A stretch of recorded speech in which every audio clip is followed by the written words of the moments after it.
Hi Thinkernetters, I'm Tom Knoll, President of CIMI Corporation. Those of you who have followed me over the years probably know that I'm not a big fan of the venture capital process.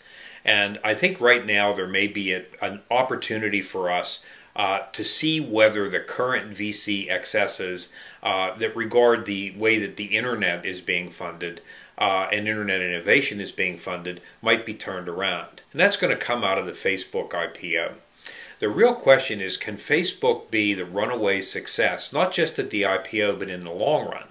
If the answer to that is yes, then probably what we're going to see is more and more VC dollars dumped into advertising-sponsored social network applications that are not going to change the internet experience in terms of transport, connectivity, security, or anything else in any tangible way.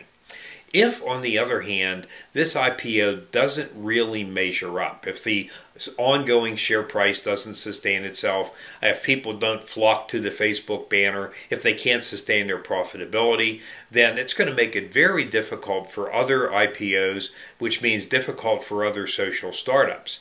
Now, the VCs have got a ton of money they've got to spend on something.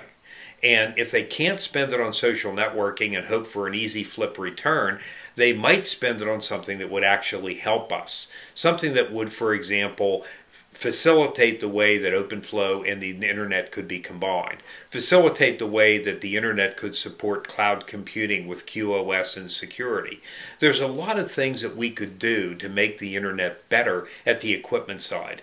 The major vendors are not playing their roles in this, and they never have. Startups have always provided the innovation, but you've got to get funding to have a startup, and we don't have enough startup funding for the fundamental internet infrastructure to drive us forward. So for me, I'm hoping this doesn't go all that well, and I'm sorry for you Facebook fans, but that's the way it is. Thank you. I'm Tom Knoll.